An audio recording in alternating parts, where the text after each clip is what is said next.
So hi, today I'm going to talk about engineering the measurement of the Hubble constant. And this is work, as Simone said, from the Carnegie Chicago Hubble program. Compared to other cosmological teams, we are very small. And the leaders are Wendy Friedman and Barry Medor. The rest of us are postdocs and students. So throughout the talk, I will have headshots of the students who did the work in the corner, which you might notice. I try to remember to highlight them specifically, but if I don't, that's what's going on in the corners. The byline for this talk, and really about any talk about measuring the Hubble constant from the distance scale, can be summarized by this quote by John Muir, who's a conservationalist who founded the Sierra Club. And he said, when we try to pick out anything by itself, we find it hitched to everything else in the universe. And the way to interpret that is when we start to measure the Hubble constant, we not only have to care about cosmology and the stars that we're using, we have to worry about the structure of the galaxies where we're making these measurements, the explosion mechanisms of the supernovae, the gas in those galaxies. Basically, every little bit of astrophysics goes into the measurement that we're making when we measure the Hubble constant, and that, I think, comes out through my talk.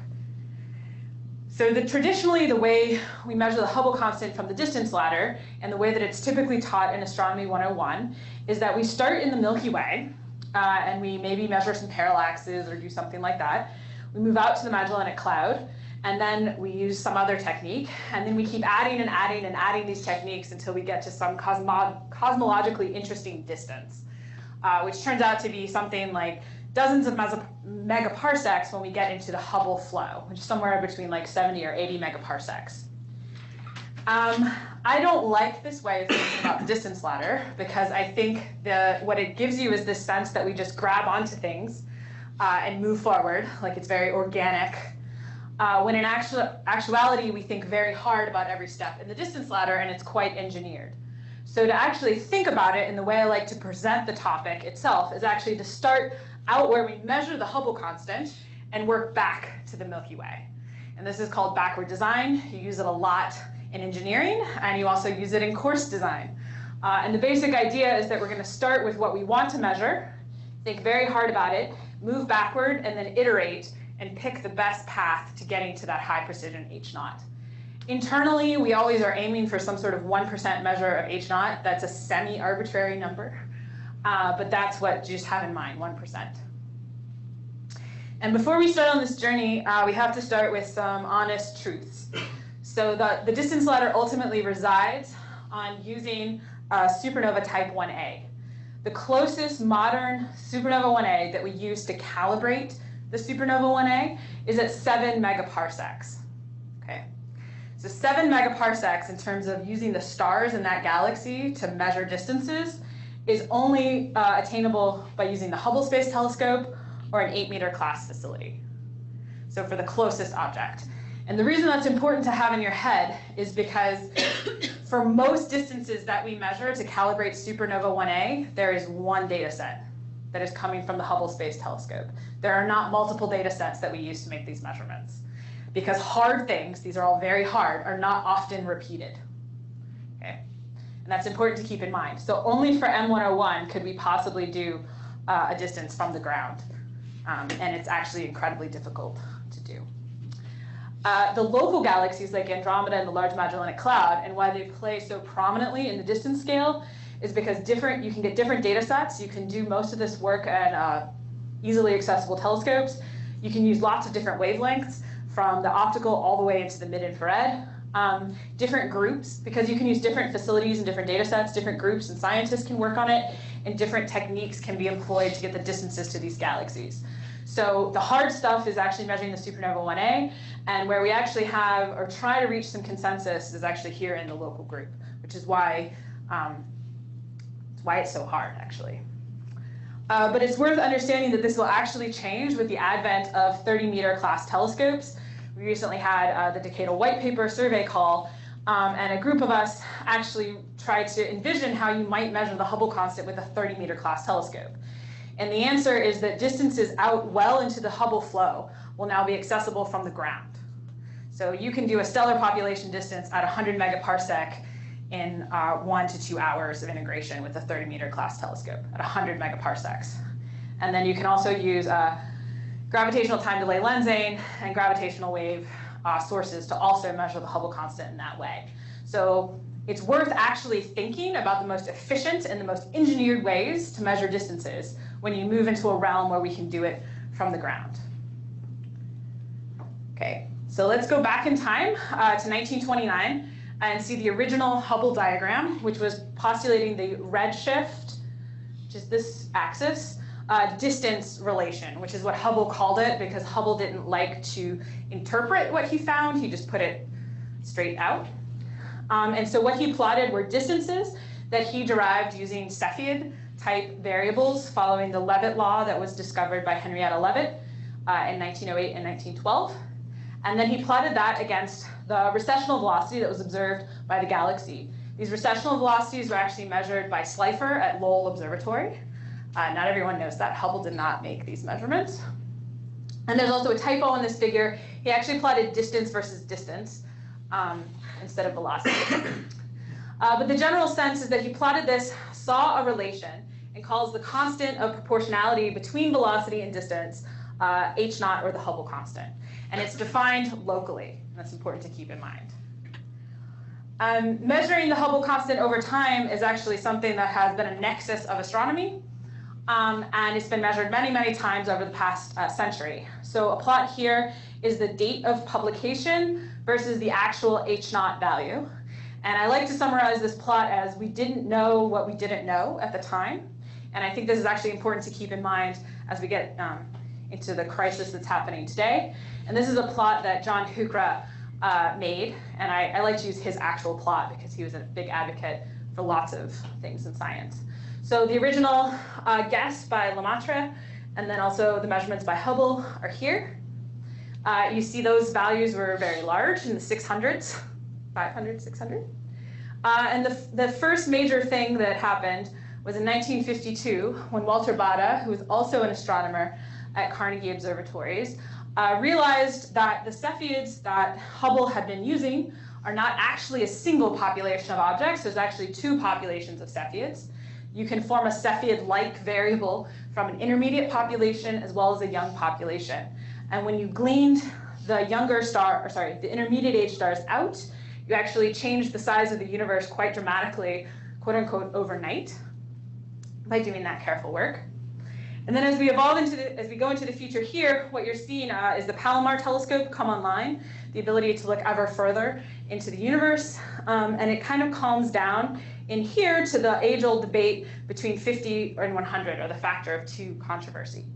There's a really important point here, which is a paper by Kem Cook, Mark Aronson, and Garth Illingworth, when they detected the first Cepheids in M101 using charged coupled devices, these newfangled things at the time.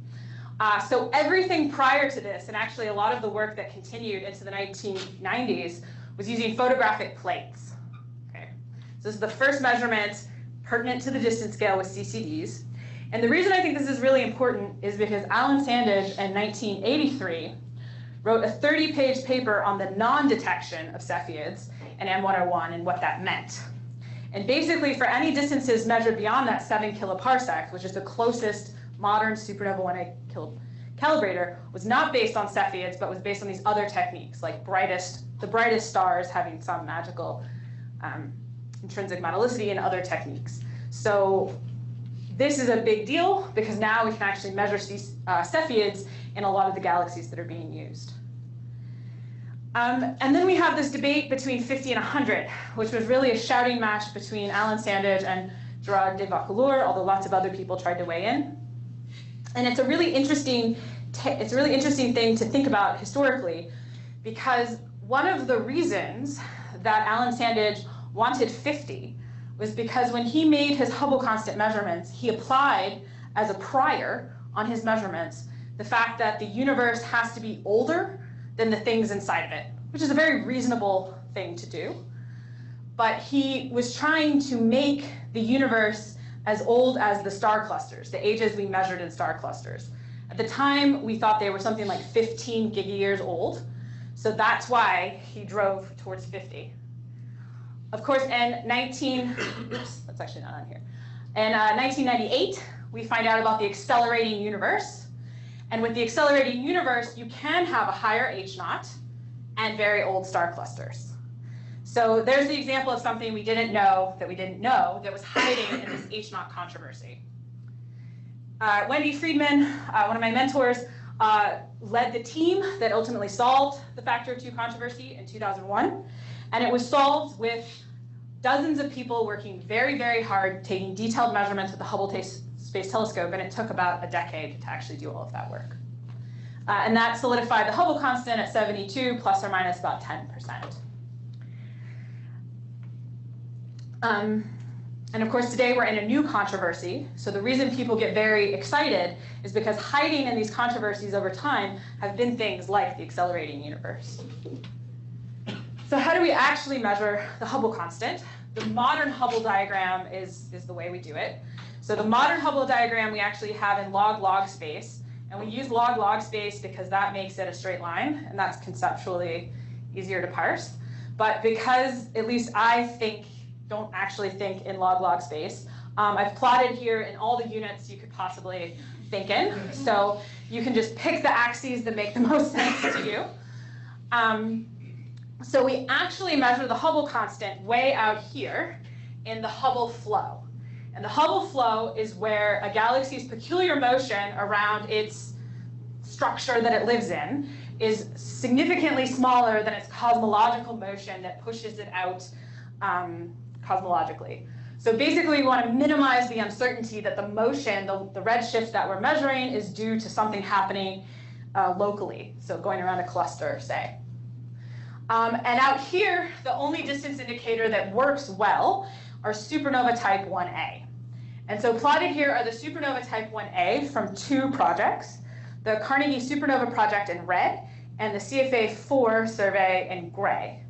And they have 2 different dispersions, and we believe that that is because one of them uses, the Carnegie Supernova Project actually uses the infrared and with the optical, and when you add in the infrared, you actually get a stronger handle on the intrinsic dust, I think I said that right, that happens to be in the supernova. And so we think that's why the scatter there is small. But the major point is that out here in the Hubble flow, even in this diagram, which is now several years old, we have something like hundreds of supernova that we've measured and get the distances from. And that's where we get the Hubble constant. Because we have so many of them, the uncertainty that comes into the Hubble constant error budget from this part of the diagram is actually about 0.5% with this sample, and there's bigger samples now. And so there's 2 important things to take away, is that supernova, even with all the mysterious physics that may or may not be going on inside of them, are remarkable standard candles. They're precise to about 6%, even with multiple formation mechanisms, environments, etc. And the other thing that's important to note is that to appreciably reduce this uncertainty as it goes into the error budget, we need to go from 200 supernovae to 2,000 supernovae. So to make progress here on the uncertainties in the Hubble constant, requires a lot of work. I'm not saying we shouldn't do that work. I'm just reminding you that that's a lot more before we're going to see any change in the Hubble constant from this term. The only other way would be to figure out some reason why we can make the dispersion smaller in the population, as if there are 2 clear subpopulations that emerge. People have been trying to do that for decades, and it hasn't actually fallen out cleanly yet. So all of this is actually anchored onto this part of the diagram, which are the local supernova 1a calibrator sample. So these are supernovae that go off in relatively nearby galaxies that are close enough that we can independently measure their distance almost entirely with the Hubble Space Telescope. Until Rees et al. 2016, there were only 8 galaxies that were in the calibrator sample. So the whole of supernova cosmology is calibrated to those 8 supernovae. And that is a big limitation of the method, and that's actually the largest source of uncertainty in the Hubble constant error budget. So that contributes, with the current Rees sample, which is more like a sample of 19 now, that contributes something between 1.5% or maybe 1% to 2% to the total error budget of the Hubble constant. And that's important to keep in mind, because if we really want to improve our uncertainties on the Hubble constant, we need to improve upon the size of this sample, which is hard. And there's the whole diagram put together. Okay. So that 2% uncertainty used to not be a huge deal, so prior to Reset All 2016, because the overall uncertainties were so much bigger. So it was kind of swamped in the noise. But now, as we're pushing to better and better calibrations on all fronts, it's the dominant term. So this is a recent plot of the Hubble constant from 2000 to 2016. Everything kind of cuts off at 2016, which shows the key project distance in Hubble constant in 2001, and the other measurements that use the Cepheid-based distance ladder. That includes Adam Rees's team, which their project is called SHOES. It includes working in the mid-infrared with the Carnegie Hubble program. So 2 different groups, 2 different wavelengths, ultimately underline it all the same Cepheids themselves and the same technique. But they all tend to agree with each other with error bars steadily decreasing over time. The other leading way to measure the Hubble constant is to use the cosmic microwave background. And that's plotted in red from the first release of WMAP all the way through to the 2015 release of Planck, and then there's a BAO number here as well. And what's interesting about these comparisons is that you have 2 different telescopes and effectively 2 different teams that sort of agree with each other, but we also have some differences over time. So there's always been an offset at some level between the CMB and the local distance ladder, but it's really only been with the Planck measurements that it's become a crisis, so to speak, or a tension that people are starting to be worried about. Of course, it's very important to remember that these techniques are fundamentally measuring different things. The distance ladder is measuring the local universe, so it's directly measuring the Hubble constant, whereas the CMB modeling is actually measuring in the very young universe, the Z of 1100 universe, and indirectly measures the local Hubble constant by taking the measurements in the young universe and propagating that model back to the current day or forward to the current day to get the Hubble constant. So the often cited reasons why you might have a difference between these two are some sort of astrophysical thing that we don't understand about the distance ladder, potentially something that we don't have in our CMB model, or some sort of systematics in Planck that try to explain why WMAP and Planck look kind of different. So that's the kind of simple view of the situation. Right.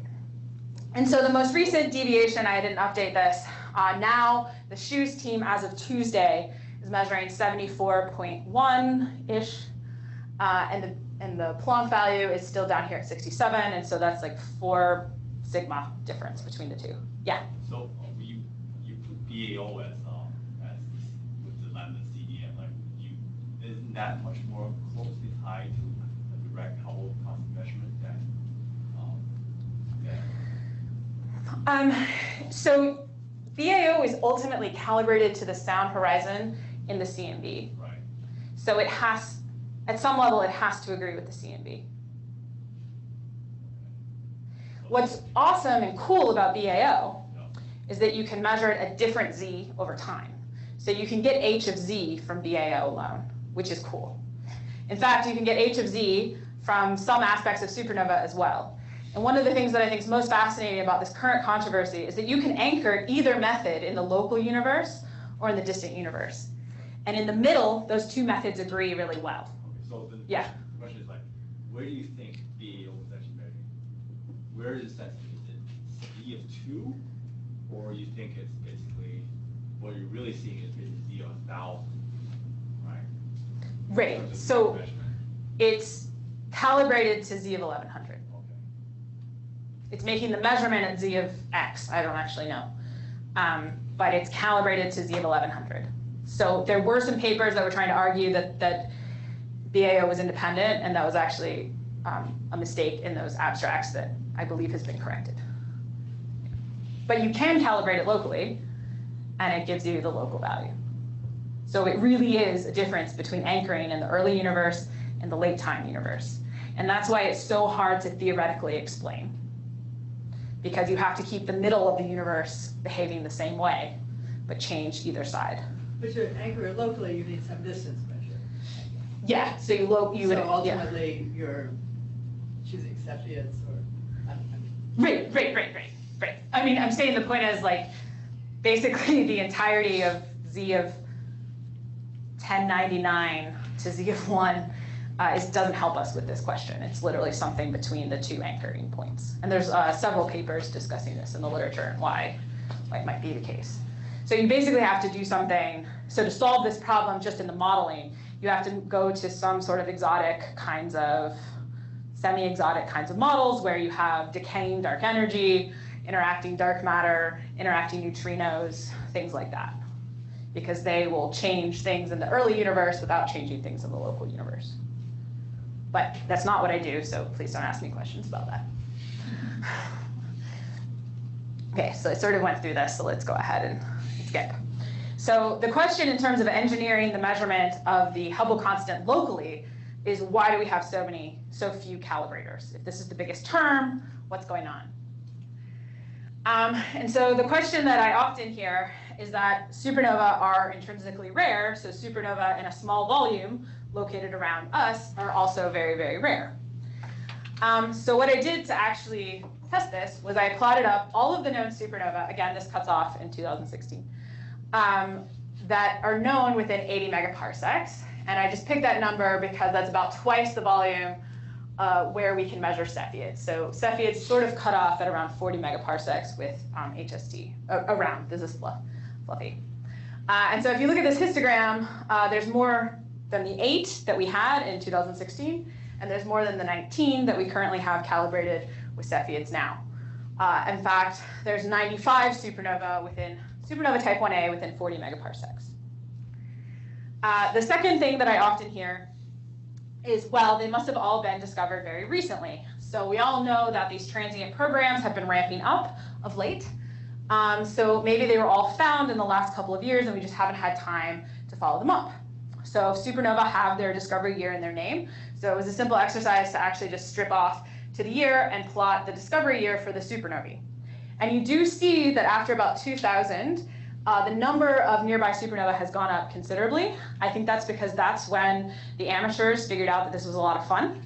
Because literally until only a few years ago, almost all of the nearby supernova were discovered by amateurs in their backyards looking at bright nearby galaxies. And so you'll actually see that at the time that I cut this off, there actually was a dearth of supernova. That year it actually bounced back up. There were 3 or 4 actually in the next year, and it's been pretty constant since. So it's not also that these 95 supernova, the bulk of them were discovered in the past few years. And so this actually cuts off at 1995. A number of the supernova that we use as calibrators go back to 1980. Okay. What it really has to do is the suitability of a given supernova that we've discovered to be a calibrator, which is kind of a given.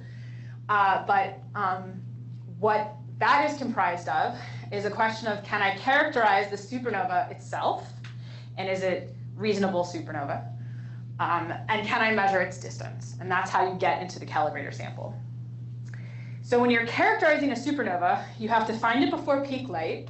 You have to remove the underlying galaxy or any bright sources. You have to have quality multiband light curves for something like 30 to 40 days. And you need to be able to estimate the local extinction, which means you need multi-band measurements.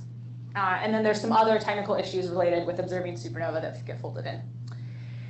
And the answer is you can do this for just about any nearby supernova that's gone off in the past few decades. And that's because of a phenomenal effort from the supernova and transient community that I'm in complete awe of, to actually follow up every single supernova that goes off within a certain volume.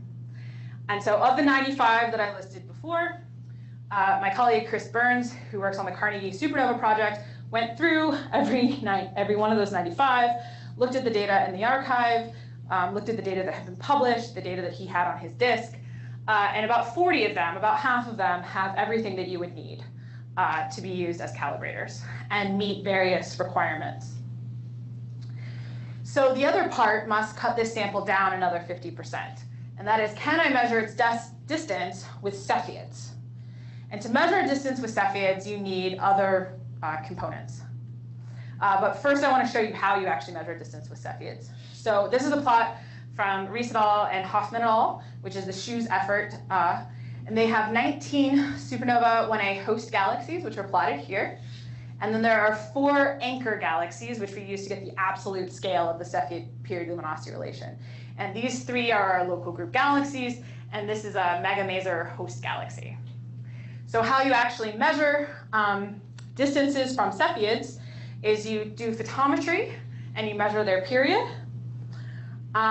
You typically need something like on order of 10 epochs to actually get the period.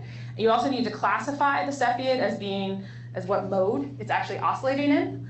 But the underlying sense of the Cepheid period luminosity relationship this is actually plotted in the infrared bands, J, H, and K, is that they form this very tight relationship between period and absolute luminosity that has an intrinsic scatter of about 1/10 of a magnitude, or about 5% in distance, which is really good. It's really amazing that it works out this well. So let's take that knowledge that the intrinsic dispersion, which is down here, is about 1/10 of a magnitude, and take a look at the distances that we measure in the Cepheid host galaxies, the supernova 1A host galaxies. And you'll see that these plots all look a little different from each other. For instance, this is my favorite one to harp on, that only has 4 detections, and 2 of them are strange. And the question is, why do we not get equally beautiful period luminosity relationships in these galaxies? So one reason is that everything in the LMC is very nearby, and we don't have to worry about crowding, and we also get higher signal-to-noise measurements. So some of the dispersion, the growing dispersion that you see here, is due to the difficulty of making the photometry measurements, which is fine. But the other thing has to actually do with the host galaxies. So what I've done here is I actually pulled, with the exception of the antennae, which isn't in the SDSS footprint, SDSS images for a selection of these galaxies to give you some classes here. So NGC 4424 is this galaxy here. It basically only has star formation in the innermost parts. And because of that, you find very few Cepheids, because Cepheids are very young stars. So it needs to be forming stars. This is a beautiful face-on spiral galaxy, and you get a very beautiful sequence here. This is actually one of the more distant galaxies, which is why the scatter is large. But you get a beautiful sequence, and you measure a beautiful distance to this galaxy. This galaxy actually only has star formation in this outer ring. It doesn't have any in the center because it's strongly barred. And so you get a much smaller number of Cepheids. And then, of course, our friend the antennae is one of the dustiest, interactingest, kind of weird galaxies. And you actually have a strong bias in this galaxy towards the brightest Cepheids, in part because of the dust, not necessarily because of the distance. So what you get by mapping these Cepheid distance plots to the galaxy they host is the fact that a supernova, to be in the calibrator sample using Cepheids, has to have a distance measurable by Cepheids, obviously. And that cuts you down to relatively face-on spiral galaxies, which cuts out about 50% of the sample.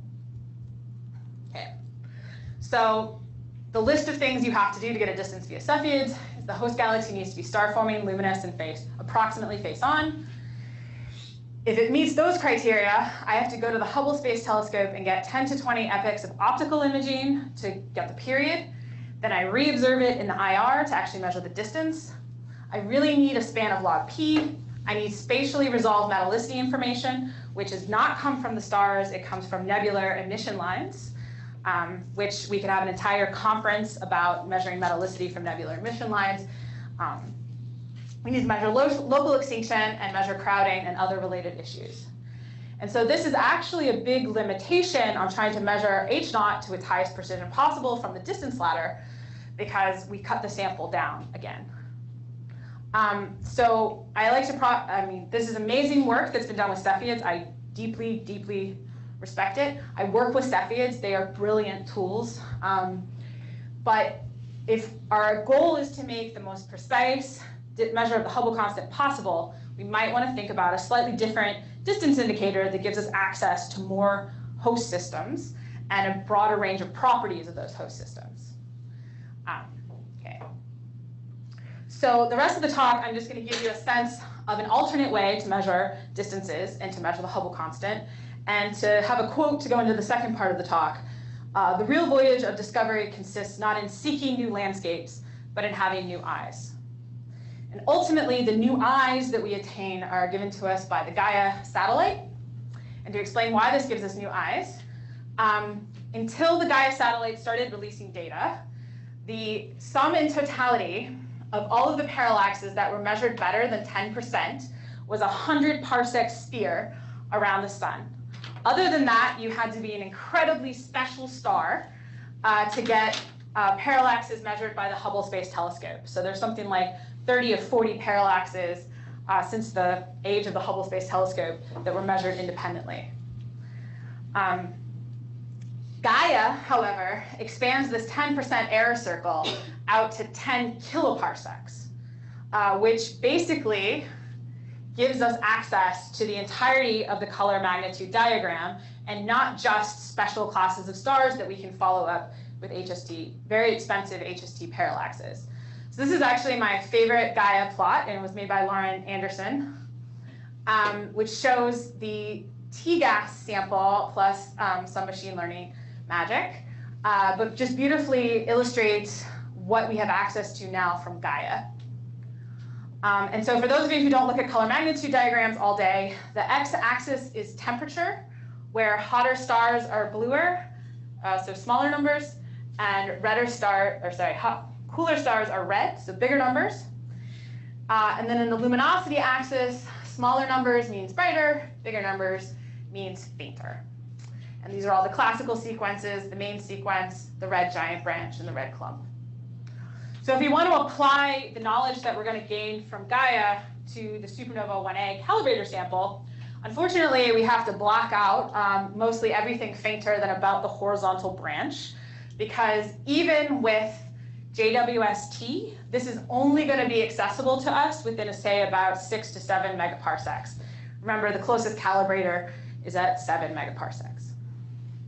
So, but above here, we might have a chance of doing something in mass.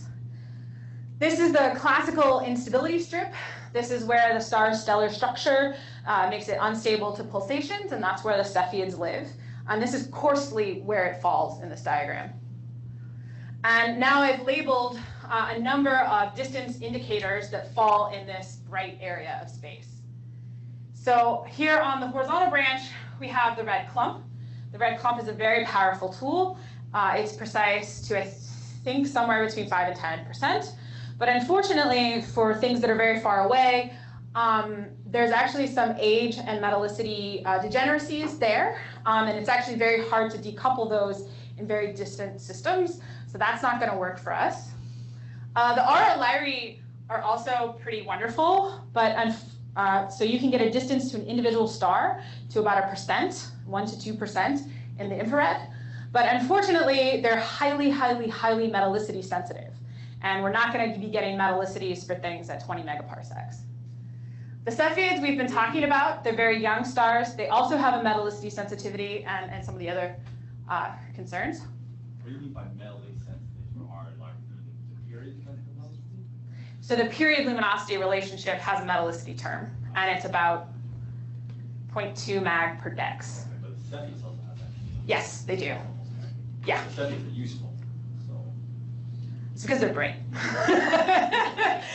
But right, the Cepheid metallicity term is probably one of the biggest sources of uncertainty in the Cepheid distances, for reasons that I could give a whole colloquium on, but right, it's also a problem. Another pulsating type of star are Miras. Miras are wicked cool stars. They're actually pulsating AGB stars with dust shells and all this amazing things going on. But the fact that they have dust shells around them make them kind of challenging for precise distances. They also have very long periods, from a year to 2 years, or actually some of them haven't had their period measured, so that makes them difficult. And they're not actually solving the problem that we had with Cepheids. But people are using them and studying them, and they could be a really powerful tool in the future. And of course, we're left with my favorite distance indicator, which is the tip of the red giant branch. It's very bright.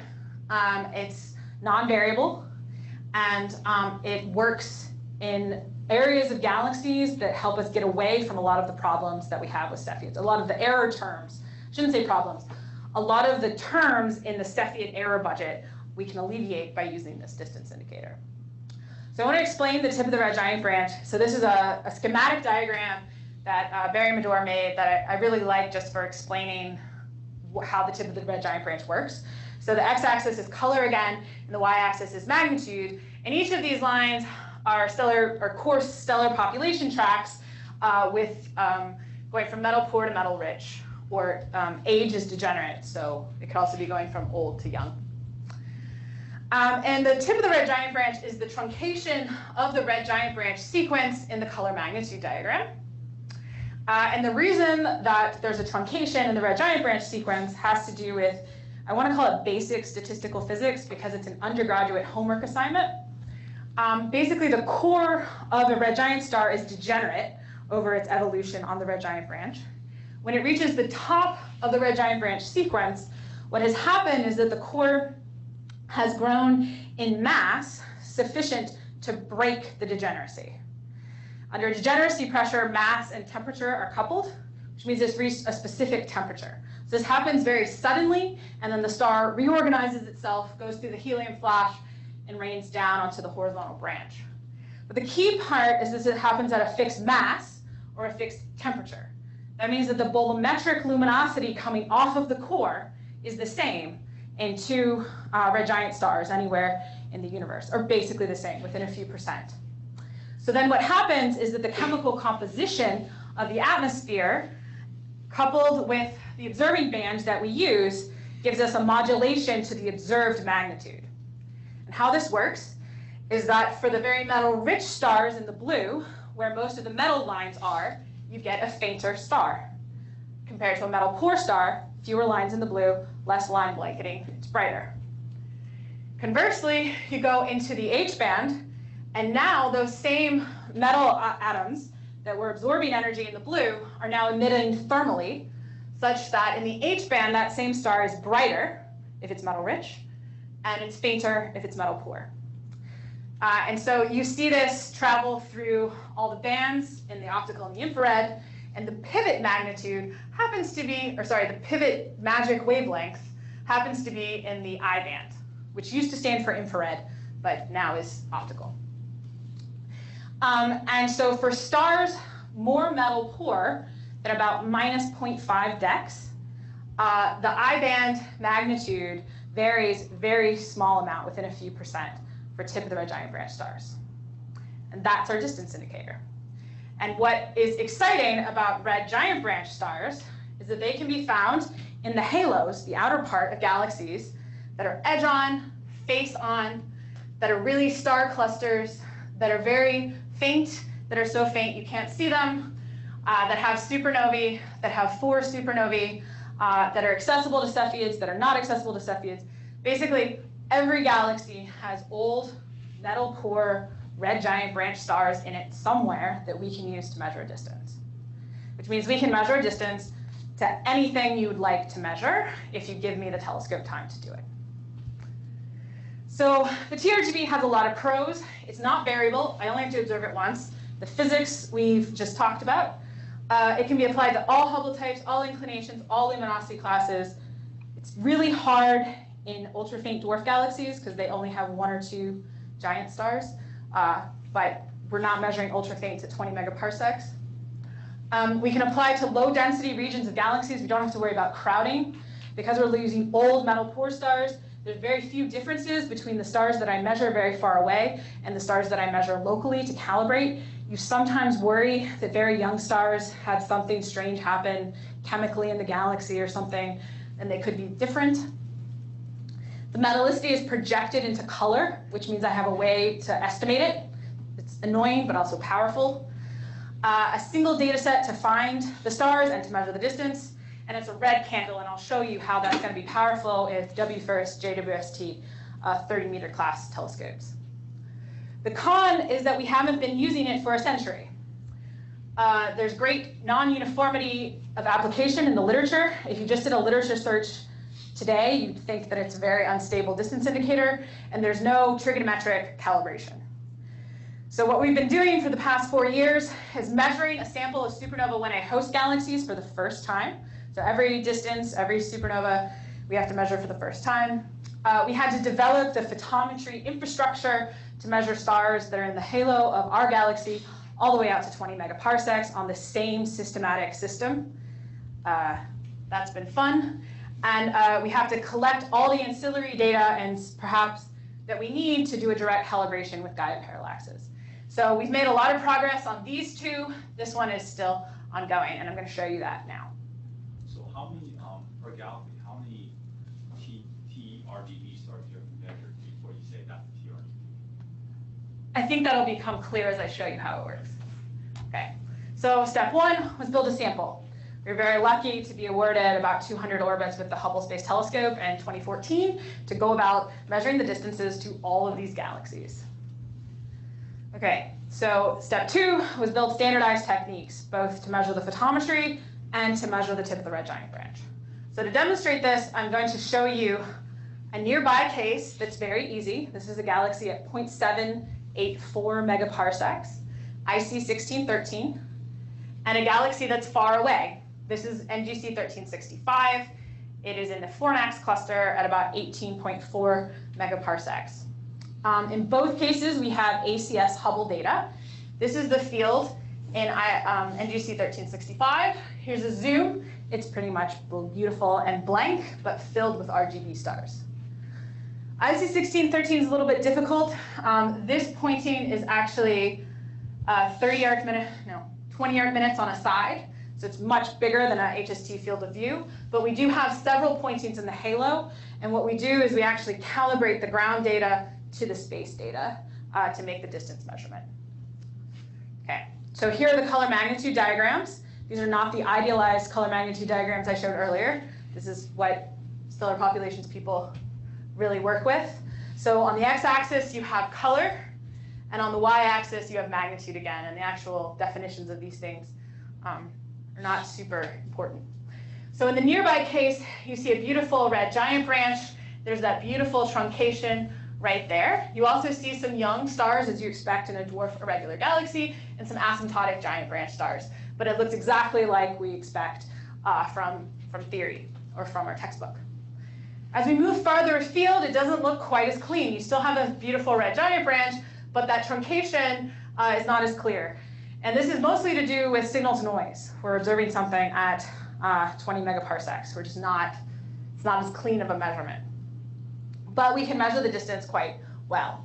So we measure the distance by collapsing or marginalizing over the color axis and plotting a luminosity function. This is binned, and I know people don't like binning, but it's binned at the precision of our photometry. So this is binned at 0.005 magnitude bins. It's like not binning. And what you see is a very strong jump in the luminosity function at the magnitude of the tip. These you could actually plot up a ruler and read off, and Barry loves doing that. But we want to do something a little bit more quantitative, and all we do is take the first derivative of this using a simple derivative approximator, and you get a very strong jump at the TRGB magnitude. And this is something you can sort of read off very cleanly, which is why I like to show this before I show you what it really looks like in a supernova 1A host. So we marginalize over the color axis again, and we get this plot. And inside this function are things like, at the bottom of our magnitude sample, there's galaxies that we can't tell if they're galaxies or stars. And there's also incompleteness that falls off. You see it here too, but it's not as dramatic. This is binned at 0.01 magnitudes. And we do the same thing. We take the first derivative. We get a peak here, and that we call the tip of the red giant branch. Okay. So in terms of the numbers of stars that you need, it depends. If you have very precise photometry, you don't need as many stars. If you have not so precise photometry, you need a much larger number of stars. So it tends to move around depending on your observations.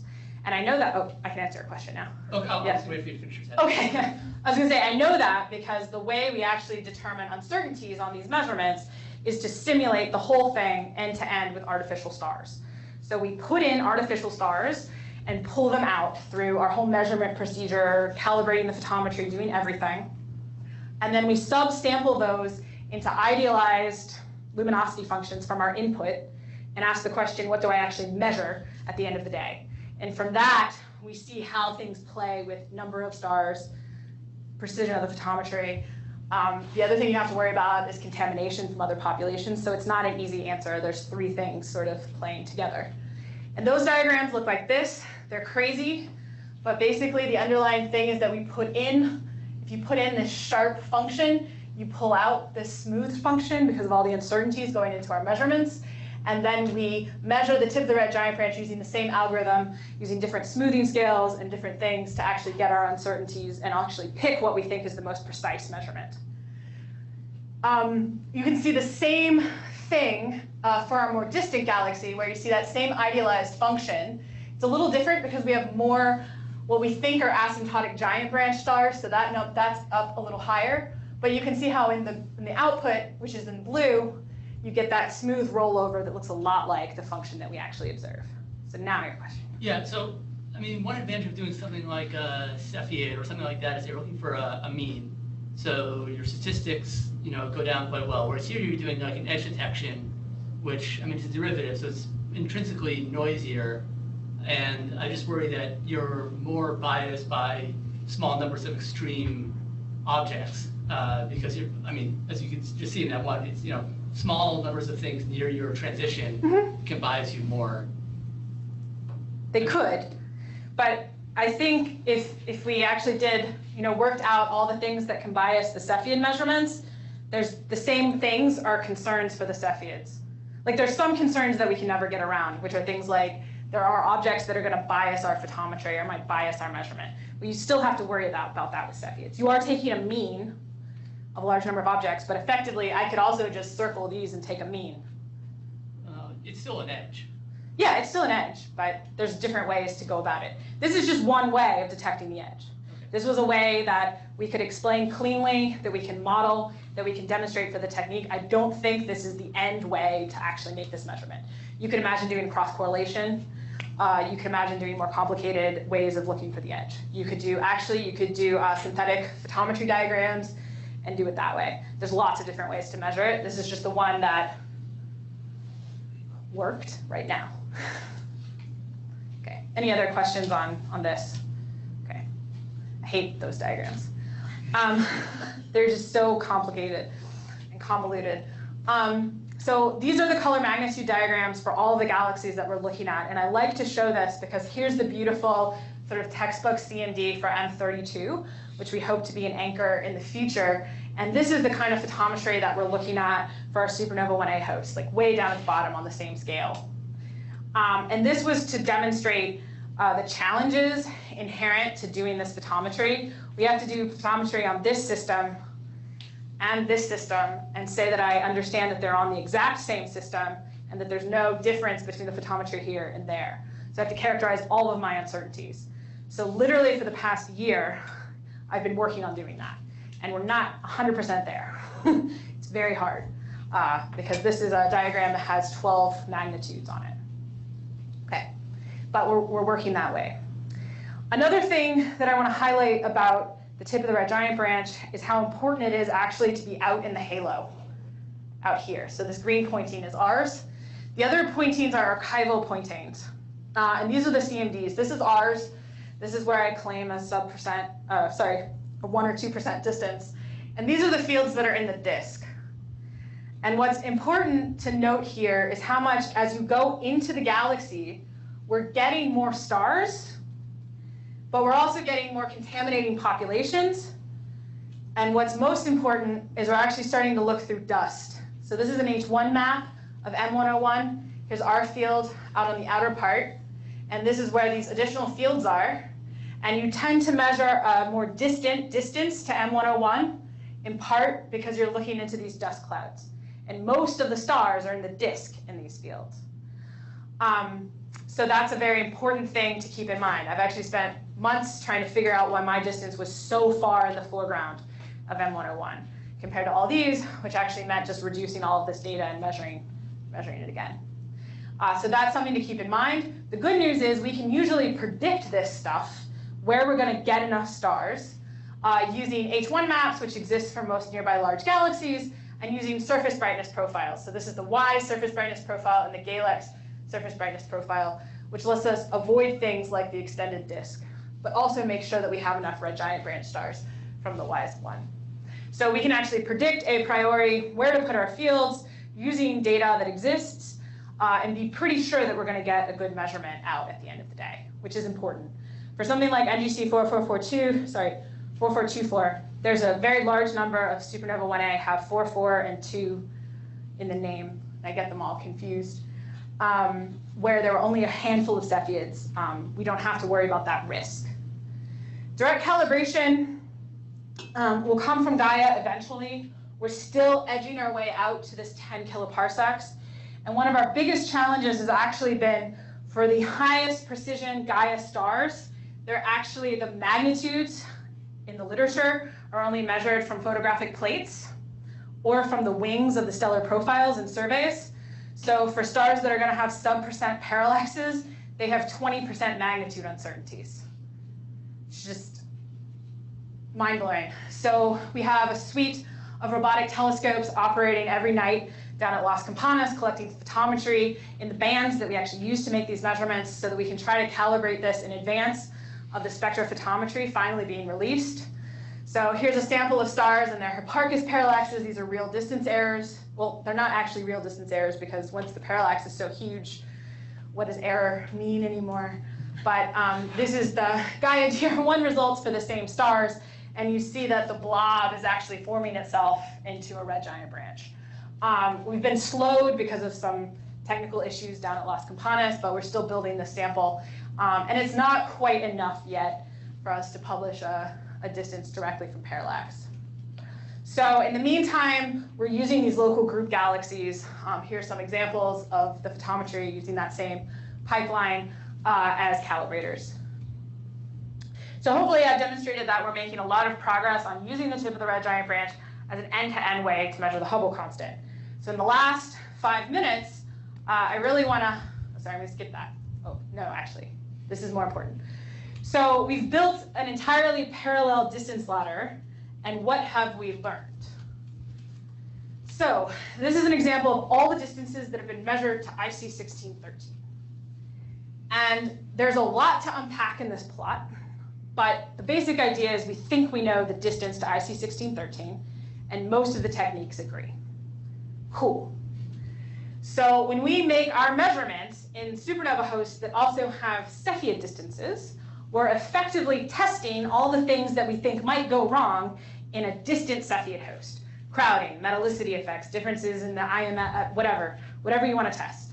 But for our 7 supernova hosts that we've published, and we have a handful more on disk, we actually have something like 17 objects, I think, that we can do this comparison in the H0 paper that we expect to submit in the next couple of months.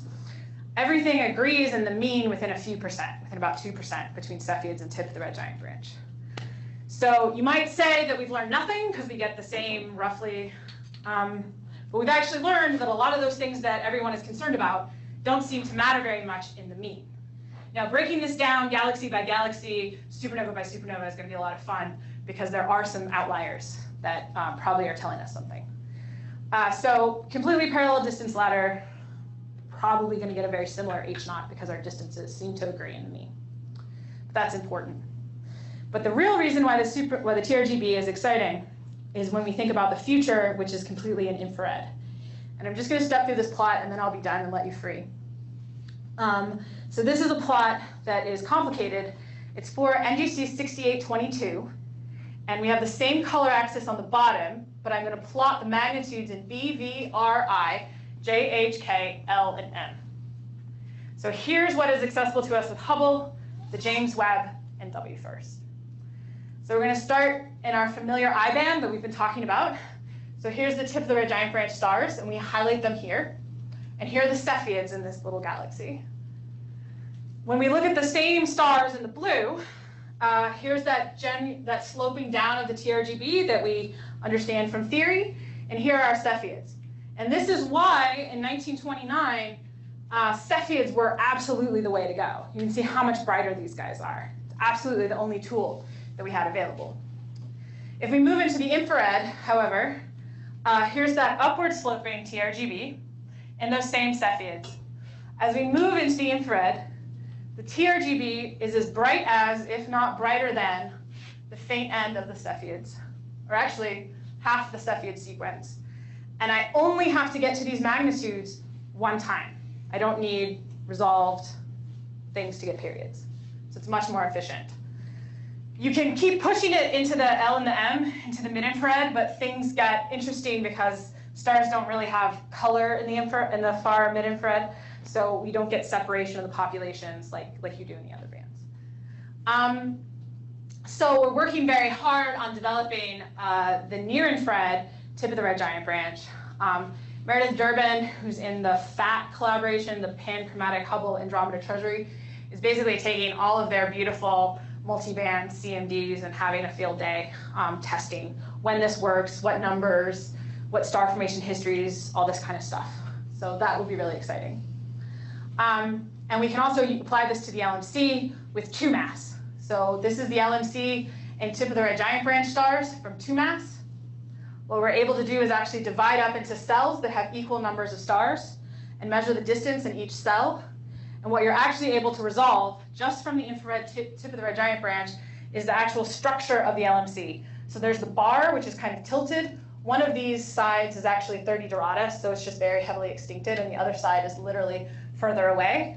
You actually see the disk, which is also tilted, and then the halo also, or the very extended disk, also has a tilt. So we're actually able to resolve the interior structure of the LMC using this technique, which is really powerful. So to summarize, this might not be the technique that we use at the end of the day to get the most precise measurement of the Hubble constant, but there's a quote from Alan Sandage who says, "It's got to be fun. I don't think anyone should tell you that he slogged his way through 25 years on a problem, and there's only one reward at the end, and that's the value of the Hubble constant. That's a bunch of hooey. The reward is learning all the wonderful properties of the things that don't work and doing science with that." So in my mind, we've put forward a path forward to do more cosmology, to calibrate more things. And it might not be what we actually exploit to solve the problem with the H-naught tension, but having an open mind to new techniques and new ways of approaching the problem is important in cosmology because we don't know what it is that we don't know. Okay? And thank you.